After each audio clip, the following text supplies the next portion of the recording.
the voice of Stockton, streaming live on Facebook and YouTube at KXVS Radio.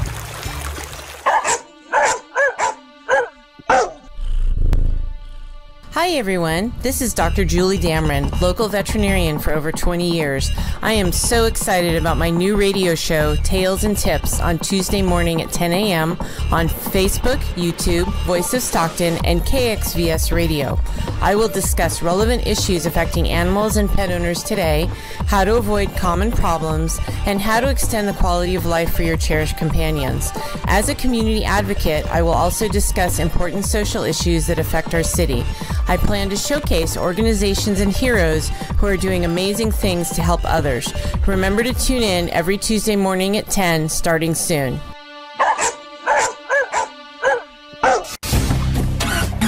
KXVS on 92.1. Coming soon.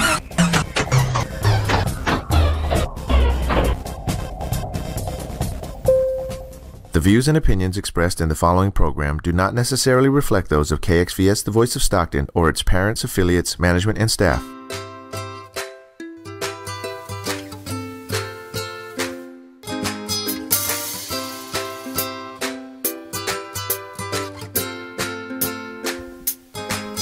Good morning, Stocktonians, and welcome to another episode of Tales and Tips. We're switching it up today. We have a sports program, but before we get to that, we have a PSA by one of our local political consultants, Lee Neves. Lee, take it away. Hello. Good morning, all. Hope all is well. Just really quick, as many of you may know, in the scouring the interwebs and watching the news, the tax cut vote is up for vote in the House today, later today, in the Senate tomorrow. And really quick, for one of my clients, a group called bipartisan group called Main Street Growth and Opportunity. Google them. Just wanted to go over what's in and what's not in the tax cut. Just a very factual, straightforward. Here's what's in it. All that other fun stuff. The individual deduction, if you're a single unmarried taxpayer like myself, gets doubled from $6,000 to $12,000. The married couple deduction gets doubled from $12,000 to $24,000. They cut the tax rates across the board, from corporate on down. The corporate tax rates are permanent. The individual tax rates expire, I believe, 2027. Write that in pencil.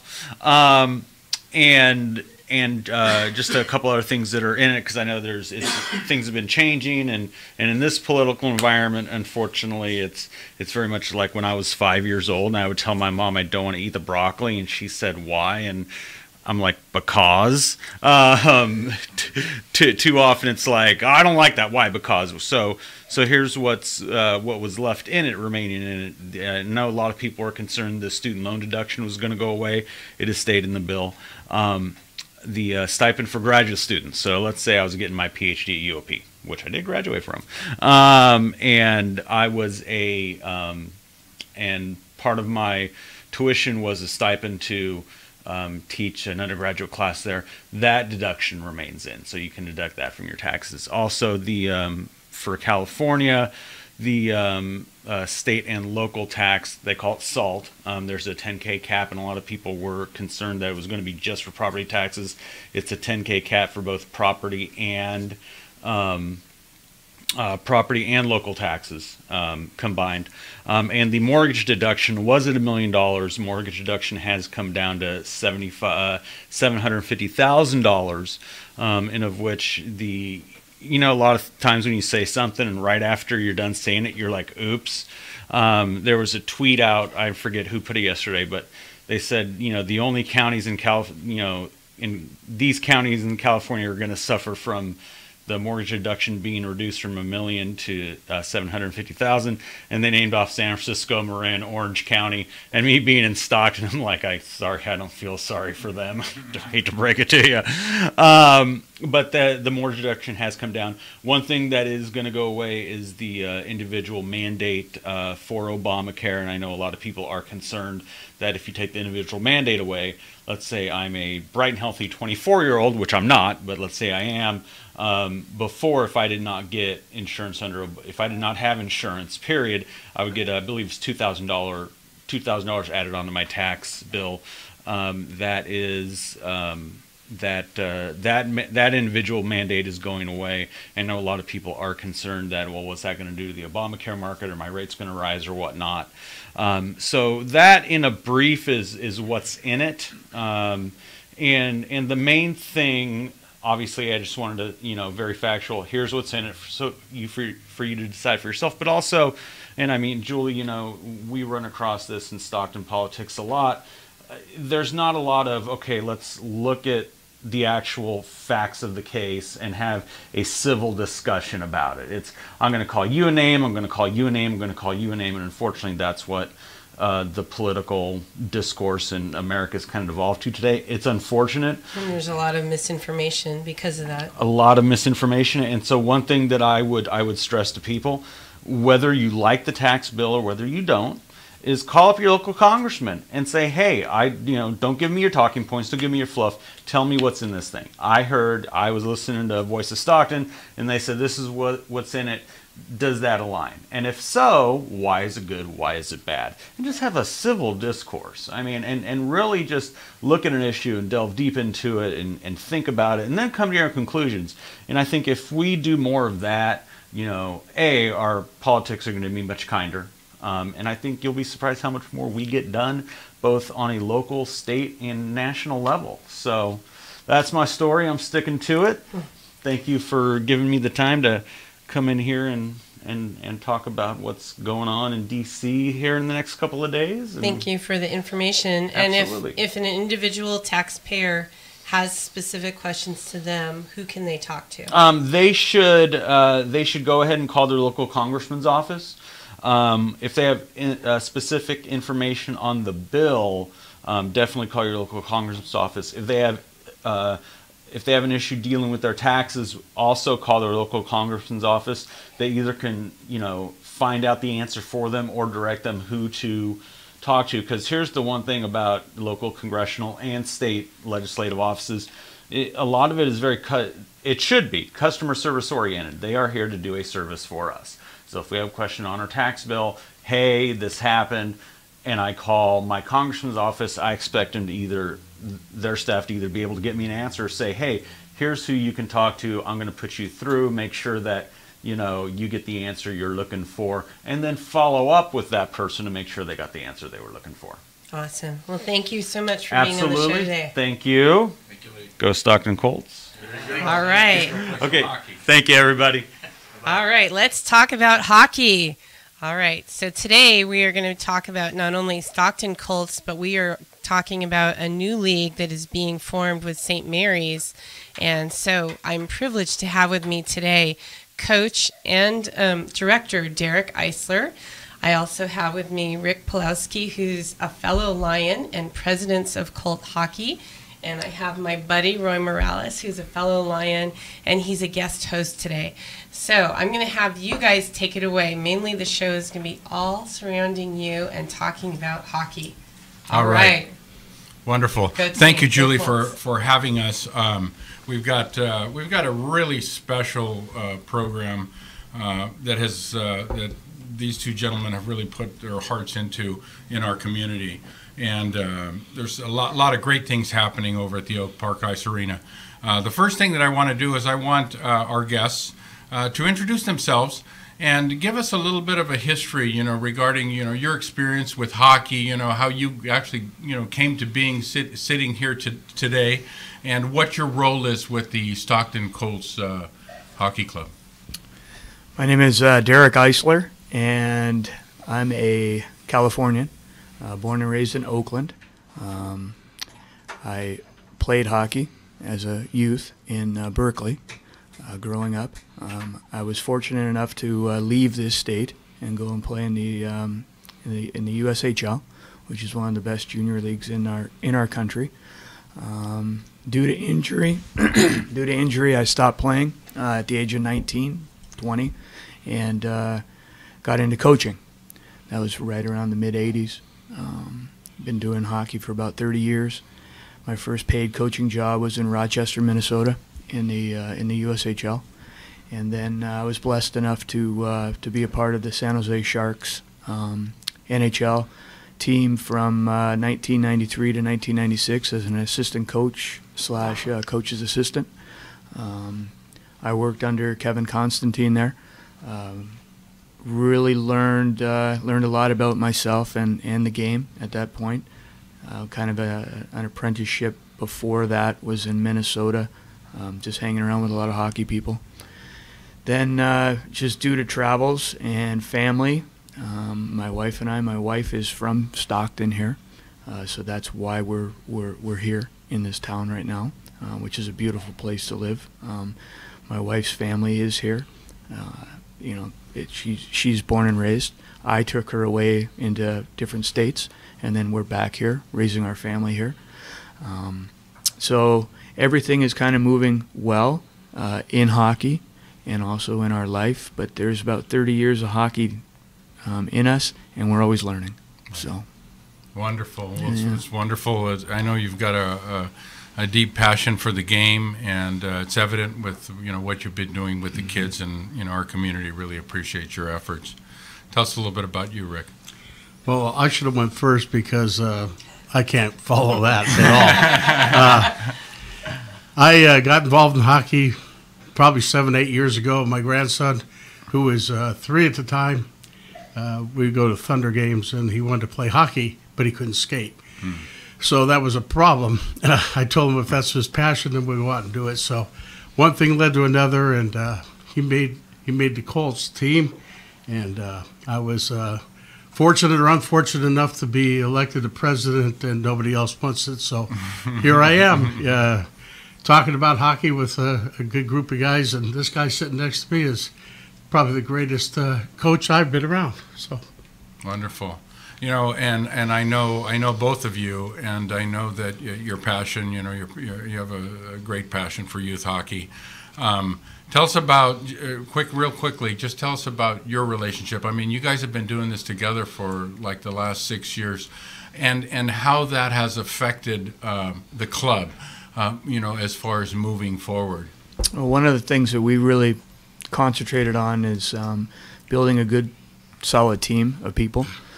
Ever since we've been together, we've always kind of mapped a course through who we would like to have surrounding us. We've found a lot of really, really good people to help us, and that's gained traction, and that's really moved the growth of the Stockton Colts forward. With a lot of things that are new, a lot of people don't like change, so we kind of regressed in numbers before we progressed. So it was really hard for people to understand the direction in which things were going. But when they did, and we got the right people on board and the right seats on the bus, then the thing is moving forward. And with everybody's help around Oak Park Ice Arena at the Hockey Times, it's really turned into a really good community. I mean, people are looking out for each other. They're looking out for the park. They're looking out for the rink. It's really nice to go in and have people actually talking to each other and being a community feel. So that was one of the goals that Rick and I set out to do, is just to make that community feeling when you're coming into the rink. Yeah, Derek and I go back, and we don't go 2 or 3 days without talking something about hockey or about the Colts or actually the NorCal League. We sit down and we pretty much agree. I think we've maybe had 2 disagreements in 6 years, and it's just the way it is, and it's good to have that. But we think very similar as far as his coaching style and where the Colts are going. And I think it's evident by later on in the show when we talk about something that developed from the Colts. And it's a good direction. I think, like Derek said, that we have some good families there, and it's a unique atmosphere. I'm not involved with any other youth sports, but it's unique because these kids travel together. We play in tournaments together. Right. You become a family. Yes. Anthony's played. That's my grandson, by the way. But we've played with teams, and other players go to other teams, and blah blah blah. But when they come together in a tournament, it's like playing with your brother or sister again. There's the same guy to play with me. Now I'm playing against them, and that's true all the way through the NHL. The guys that played on teams, and then they play against each other, and it's a battle on the ice. But then after it's over with, they hug and move on. So it's been a good mix. Beautiful. The one thing that you're really describing is, especially from when you guys started the program, is that you realized that vision and leadership was going to be really, really important. And I've got to say, I know just with the limited amount of time that I've been with you guys and seen the teams play, your commitment has been absolutely outstanding, and you guys should really feel proud about where you've taken our local hockey team. I think that you brought it to another level now, and we're going to talk about some really neat things that are happening within the organization because of your leadership. One of the things that I'd like for you to do is tell us a little bit about your hockey programs. I realize that you have teams, certain age groups, and there's something called free hockey. And then there's also some clinics that you put on that are enjoyed by people all over the nation. Mm-hmm. Can you give us a little bit of an insight about your programs? Well, one of the things that we've really concentrated on was the growth of the Colts. Our vice president, Reed Delgado, has really worked hard at the growth aspect of it. We run a free hockey program. We're right now going to do our 5th session of that. It is going to be the end of February, right after the Olympics. February 24th is going to be the start of our 5th session. We've probably ran 500 kids through there in 4 sessions of free hockey. Wow. Everything is free. You come in, you get your gear, you get your hockey bag, you just turn it in at the end. How do they start? How do they become a part of that? You just sign up on our webpage, which is stocktoncolts.com. And you just go to the free hockey and you click it. You need to sign up. You can't walk in. We won't turn you away, obviously, but with the amount of volume that we're talking about, it's easy. It's pretty easy to get pushed out because of numbers. We only have a certain amount of bags. Right. We've done very little promotion of that. Right. We've had a billboard down off of Arch Road on 99, and that's been basically the only advertisement of it, and it's grown exponentially. We've put now, from our free hockey program, we've now had 30 families in our under 6 program. So a lot of people are coming to Oak Park. A lot of people are understanding that Oak Park is a really good place, that again it's a good environment for their families to be at, and it's a place where kids can be kids, which is nice. What a great thing for the community and a great thing for kids in an environment where we don't necessarily have a lot of kid activities in Stockton. That's wonderful. Especially, I like the part where it's free. I mean, that's pretty amazing. That's phenomenal. To be able to give a kid a chance to learn how to play hockey, that has a desire to play hockey, and for it to be free. How do you guys support that? I mean, well, we've also stemmed that into our skating programs. So we're right now in the end. This Saturday is going to be our end of our first free skating program, and we're running 50 young people there too, under 10. Wow. And it's every demographic in Stockton. If you come on Saturday morning over to the rink and you watch some of these free programs, we have every demographic in Stockton. Wow. So it's a really good community outreach program for us.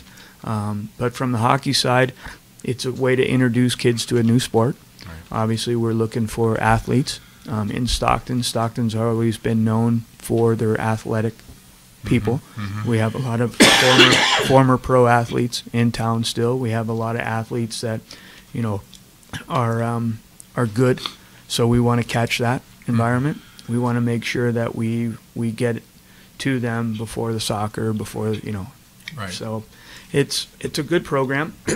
then we moved into our under 6, and that thing's grown to 30 kids. We're running our second. Now, the under 6 program, when did you guys develop that program? We developed that coming out of our free hockey program. Okay. So we did our first session of that.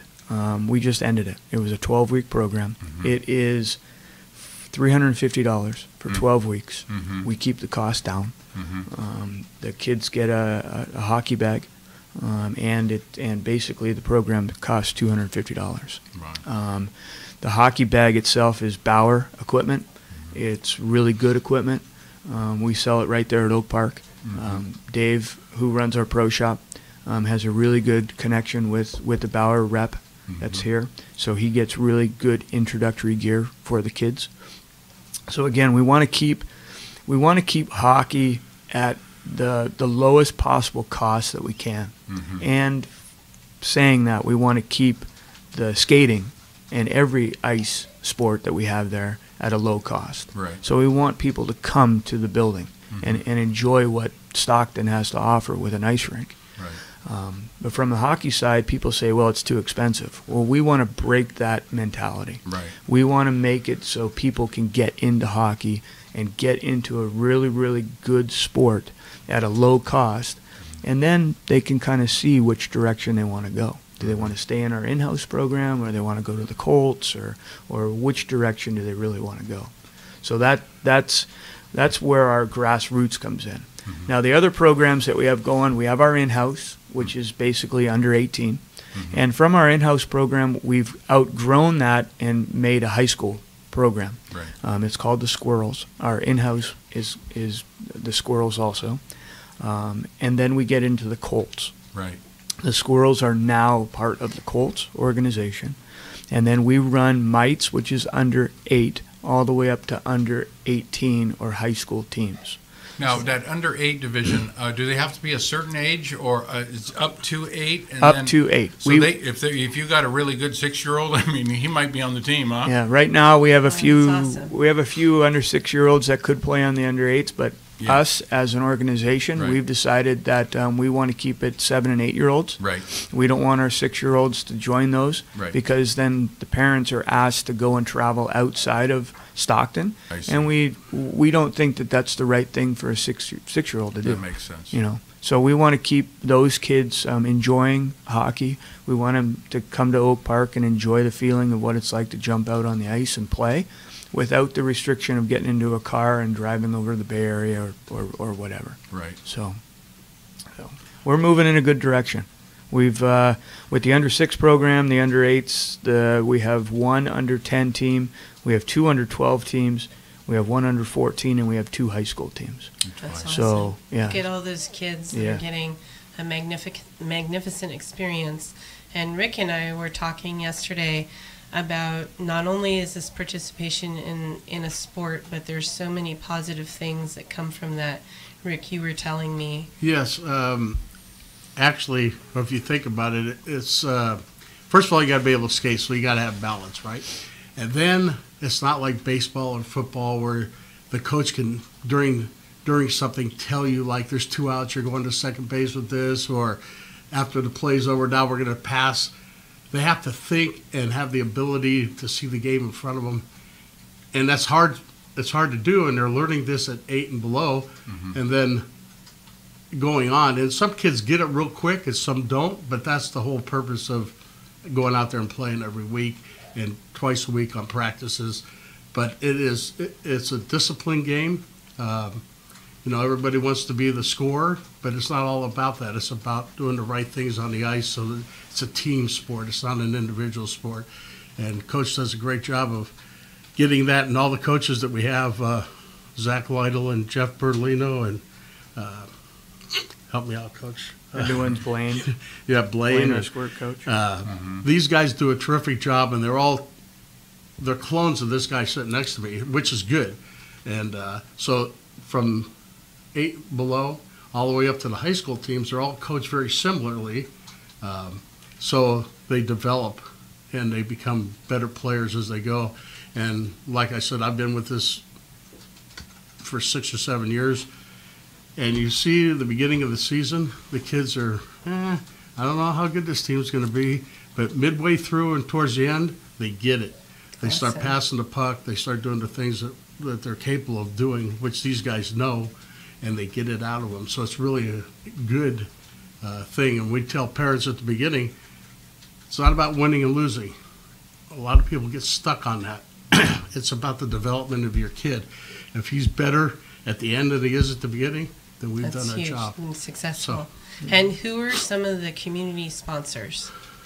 Right now, we don't have any community sponsors. But we'd like to get So some. there's some space. There's We would love an to have some. opportunity there for some of our listeners. Maybe Chase Chevrolet and maybe some others want to help to support. Well, you know- because this is a great program for the Yeah, community. and you know the one thing that I did want to mention, because we do have an audience today, you know, and of course we're going to share this all over every aspect we can. But you know, we have a professional hockey team, you know, and you know, I would love to be able to see you know, more of a partnership between. You know, a growing youth hockey organization and our And the current Heat. and the Heat. So, and I know that you guys have been working, you know, to do as much as you can to try to get some sponsorship, you know, and I think it's a win-win for both organizations. Have you guys had any kind of response from them that you know, might help you guys in the future? Well, we had just had a meeting with Chris over at the Stockton Heat. One of the things that we had told him is that the Stockton Colts kind of subsidize hockey for a lot of families. We run it at a low cost. We actually, our high school team is subsidized a lot by the Stockton Colts. It's not like the Stockton Colts are a nonprofit that's running with a deep bank account. Right. So we do. In the keeping the low cost of hockey down, we know that we're going to have to fund a lot of other things. One of them is obviously some of the kids playing in the leagues that they play in. One of our high school teams plays over in the San Jose league. That's exclusive. They go over there because that's the level that they're at. Right. But the cost of that is a little higher than we expected when we did our budget, so we have to subsidize that and help Right. that out. And from the answer to the question about the community sponsorship, we as the Stockton Colts do get a little bit of funding, say from the Asparagus Festival, things like of that thing, that they give a little bit of money to us, and what we do with that money is we put it right into our free program to buy bags, to buy things like that. So it's like $99, $100 a bag. So you know, $1,000 that goes fairly quickly. So there is some sort of little bit of community support, but would we like to have more? Yes. Yeah. Of course. But we understand the economics of Stockton and what it is to be a Stocktonian, and making sure that, you know, everybody's kind of doing the same things. So us as a board always look for ways that we can do that for families, not us going out to the community and say, hey, we need dollars and cents. Right. We look for ways to cut here, cut there, so families can play hockey, because that's the ultimate thing, is getting kids to make sure that they're people, and then they can grow as people, but they're playing a sport. Right. You know, so Exactly. that's good. With the Heat, it's kind of a touch and go thing, because we feel that the Stockton Colts brand is a good brand. We are out there. We're out there in the community. We do community things. So the way that the Heat and the Colts are going to work together moving forward is to build a really good dynamic relationship of doing other things based on a youth organization and a pro organization. Right. It's going to be something that can not only benefit each other, but there's not going to be too much dollars and cents involved in it. I think it's going to be more visibility. That's going to be very, very important for the relationship. Have you been able to get the Colts on the ice before a game or during halftime, or you know, has that ever happened? See, yes, that's happened, but those aren't the type of things that I think we want to move forward with the relationship, because the majority of our people in our building are season ticket holders as it is. Right. Right. So they have our hockey dollar Business, yes. going in there, Mhm. right? So it's not like we can go to our families and say, hey, you want to skate in between periods, but you have to buy 7 or 8 tickets. Right. They already have those 7 or 8 tickets. So the dynamic of the relationship has to change. There's got to be some other things for a local club to be involved in the local club. Right. And if we work together and if we move this thing together, then we can be in control of the hockey all the time and Wonderful. everywhere. Hey, there's one, and I know that you guys are really, really excited about this. I mean, you've been on, the last 6 years or so that you guys have been working together. I'm sure that you guys had some big visions, but something that just came together recently that I know that you guys have really worked very hard on is putting together another high school team, and that is one that is affiliated with St. Mary's. Can you tell me about that program? It just came together, I believe, last November when it actually got talked about. But when we started this high school thing, it used to be called a midget league, and it wasn't necessarily high school. It was 18U and 16U, and then they kind of abolished the midget league, and they became a high school league. So that being said, Jim Brusa and I are friends for years, and he was the athletic director of St. Mary's at the time, and I went to him and seen if we could find some players for the high school division. So that's where it started. And then last November, over a year ago, he came to me and asked me if I was still involved in hockey, and I said I was. So we sat down and I kind of explained how it works as far as tournaments and league play and yada, yada, yada. And he doesn't know a thing about hockey. I think he knows a lot more than he did now than he did then. Right. And he says, yeah, but you know what? I don't know anybody can coach. I said, well, that's pretty good because I got the guy. Right. And he's sitting next to me. And it's exciting for Northern California, Fat California and all. And I'm going to let the coach take over here and explain the dynamics of the team. And it's an academy type team. And that's all I'm going to say. I'm going to let you run with it, Coach. It's your baby. I got you in the door. That's as far as I got it. I'm done now. It's interesting because long ago when we were in San Jose, we often dreamt about a kind of a prep school environment for Northern California. And then when Jim and Rick, when we had our first meeting and had mentioned this, it was like no brain, no brain, no headache. It was fine. It was good. And what we're trying to do is we're trying to build a prep school that's going to be rivaled to what you see out east. Very, very hockey driven with the athletics, making sure that people that we get to come to the program are there for not only getting better in hockey, but also wanting to be academically strong.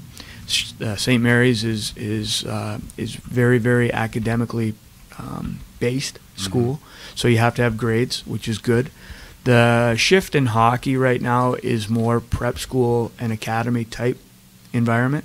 All along the West Coast, into BC, into Alberta, they're developing a lot more academies. And what you can do with academies is you can kind of slow things down. Instead of kids getting out of school 15, 18 days a year, the kids are missing maybe 5. So their academics are going to be that much stronger. Plus, you can practice every single day, which is going to increase the development rate of a player because you're teaching them more like a college atmosphere. College's practice is Monday through Thursday. Then you're either playing a Friday night and a Saturday, and then you have Sunday off. With this environment, you can practice Monday through Friday sometimes, or Monday through Thursday, and you can really increase the rate of understanding of hockey. So from that standpoint, St. Mary's is going to be different from every other high school team that's out here because it's going to be a full year team. It's going to run August all the way to the end of school. So it's going to be outside of what the NorCal Colts team is going to be doing. It's going to be totally separate. It's going to be its own little entity sitting out there. And so they will play against other academies. Is that who their competition will be? The other academies? Yeah, right now that's the vision, that they're going to be playing different academies, different prep schools, different high schools. Stay away from the youth hockey here in Northern California. Probably travel 5 times, maybe. A friend of mine coaches high school hockey in the state of Minnesota. I've asked him if we can come out at Christmas time. So we would be out there pretty much right after Christmas, between Christmas and New Year, and playing in his tournament in Rochester. We just now stumbled upon a new league. It's connected with the North American Hockey League. They're going to call it the North American Prep School League, which is going to be basically the end of January and February. We're going to be picking up games, and that's going to be all across the country, with teams coming into, I think, Detroit, and then one weekend in Dallas. And it's going to be basically an academically based league to where scouts at the junior level or the college level can come and see kids that are more academically geared in hockey, but they can play hockey. So when I'm a recruiter, I look at, can the kid play, and then does the kid have a good GPA? And I talked to a father yesterday, and I said, with St. Mary's, they're going to put you in a percentile of probably 80% of every single NCAA school that's out there. You probably have a top 20% of Harvards and those types. If a kid is that academically strong and they can play, then they're 100% of NCAA teams. If we get the kid to be 80%, 85%, where he can go to any Division III or Division I school, then we've done our job. So that's amazing. And Yeah, it's here's interesting. The thing that Coach opens up didn't tell you scholarships and a whole bunch of other stuff. A lot of these kids will be from out of the area. It does give the Northern California kids, in fact, any kid that can come to St. Mary's, because it's not part of the CIF or any of that. It's a total different entity, and they're going to be billeted. So in other words, your kid lives in Minnesota and wants to play for St. Mary's, they come here, and the first year, maybe 2, they'll live with a family, and they'll take them to the hockey and the school and whatnot. We have a kid coming from New Zealand in 2 weeks, and he's going to look at the campus and whatnot. He's a goaltender. So it's thrilling to me to see that Stockton, California is going to be a base for a team. So a lot of these kids that have played with us and against us have gone to the Midwest to go to these type schools, or even to the East Coast, and now they have a place to play in their own backyard. So I think it's a great thing that St. Mary's put out there. It's going to be a great product, and years down the road, I mean, who knows where it could take us. I mean, looking at an all-women's team down the road at some point, right, Coach? And then a secondary team, because you always have to get younger people to continue the process. Otherwise, it gets they age out, and then you're a feeder done. team. Yeah. A feeder team, yes. So. And that's one thing that Mr. Bruce always talked about whenever we met, is that he wanted it community-based, wanted a strong vision for Stockton. Everything that he's always talked to myself about, it's been that way. Right. That, it's a good marriage. Yeah, put a little bit more light in Stockton. Hey, one thing that I want you to touch upon, because I think this is a tremendous success story on your part. Tell me about the female that just signed. Yeah, Brooke Bryant. She just committed to Minnesota State. That's in the state of Minnesota, down in Mankato. She has been with our program probably 8 years now. She started there. She started skating there. She's grown up in our building. She's grown up as a Stockton Colt. She has always called the rink home. She comes back, skates with everybody. She's in our, we run a 6 a.m. to 7 o'clock Friday morning. She's there. So there's a lot of good, positive stuff that she has done. She's the first San Joaquin hockey player, San Joaquin County hockey player to win a college scholarship. We hope that there's going to be more at the male and the female, but she's the first, which is which is really, really good for her. She's born and raised in Linden. Her mother went to UOP, played on the volleyball teams that went to the national championship games. So there is a strong Valley, strong Stockton connection there. The father played football. He's also out in Linden. So it's good to see that people around here are picking sports that aren't traditional sports and succeeding. Right. That's awesome. Which is nice. Beautiful. And you're creating a huge opportunity that hopefully she'll start that legacy. Yes, and that's the most important thing. Hey, talk to me about this, and I know this is an important part of your entire organization, and that's the facility.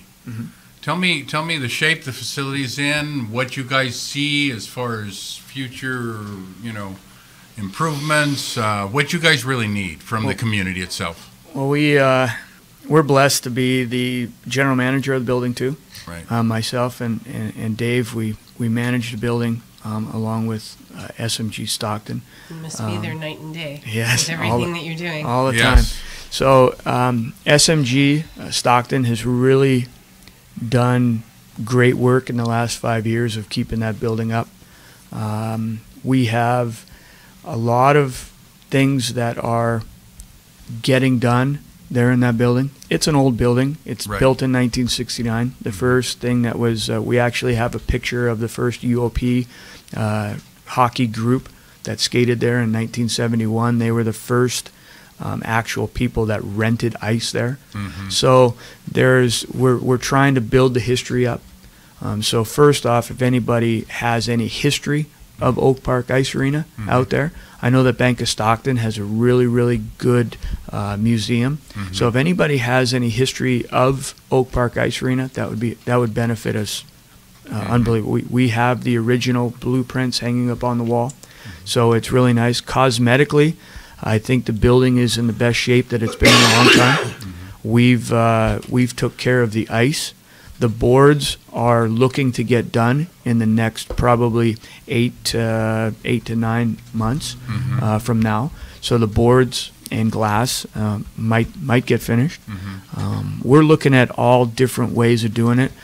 One of the things that the community could do is obviously speak about Oak Park Ice Arena, and have people come and skate and make people aware that there is a building over there at Oak Park.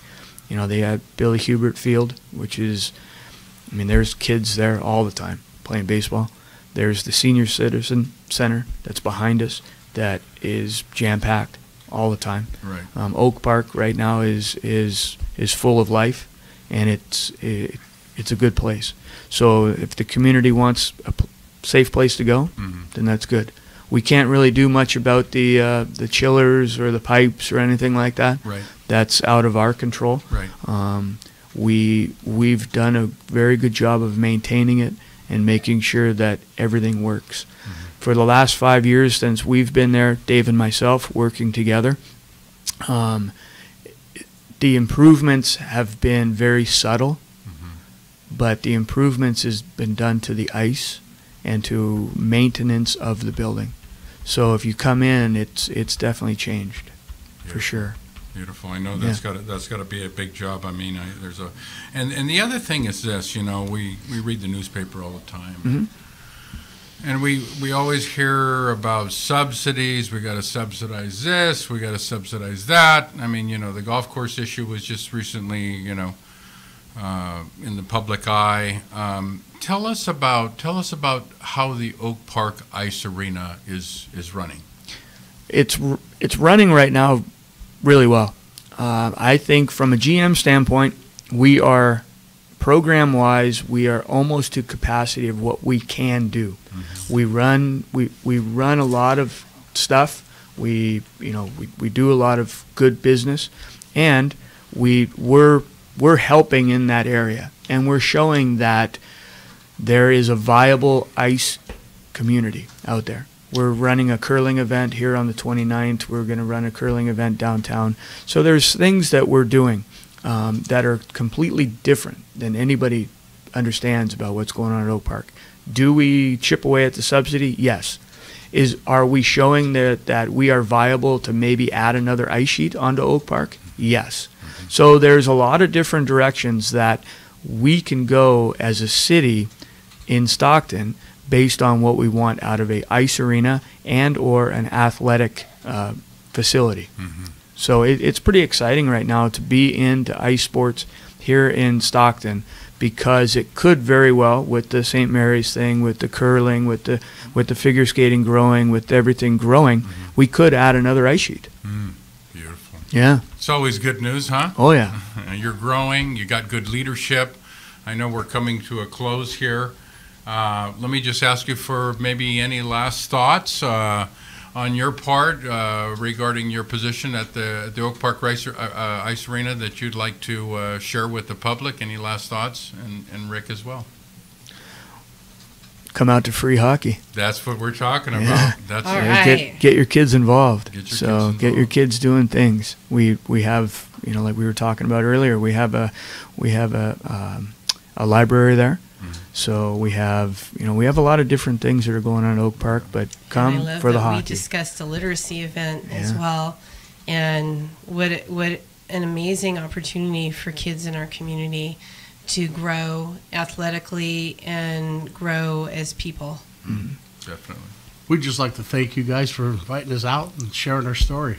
Thank you very much. Yeah, thank you very much for having us. Well, what we want to do is we want to share your story. We want to share it all over Facebook. We want Yes. every one of your members to see this interview. And we want the people of the city of Stockton to also see what the great work that you guys are doing at the Oak Park Ice Arena. Thank And you. also celebrate not only the Colts and the amazing things that you've done with the Colts, but this new venture with St. Mary's. Yes, definitely. Which is going to also help to just bring more positive press to Stockton and bring more opportunities to our community members. So thank you. Thank you for being here today. Thank for you. having us. All right. Make it a great day. I want to give a shout out to Stockton Veterinary Emergency and Specialty Center. And I am the voice of Stockton, even though I have no voice today. You are the voice of Stockton. We are the voice of Stockton. Take care.